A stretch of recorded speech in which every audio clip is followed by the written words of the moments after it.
ఎంతోమంది మహాత్ముల చైతన్యాన్ని ఆదర్శంగా చేసుకోండి. సర్వ వ్యాపకత్వాన్ని గ్రహించండి. భగవంతుడు వారికి విశ్వచైతన్యాన్ని ఇచ్చాడు. దాని ద్వారా వాళ్ళందరూ అన్ని విషయాలను తెలుసుకోగలిగారు. నేను ఇలా మాట్లాడుతూ ఉండగానే నేను ఏం చెబుతున్నానో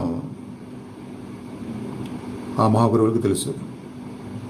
మీరు వాళ్ళందరినీ చూడలేకపోయినా నేను చూస్తున్నాను.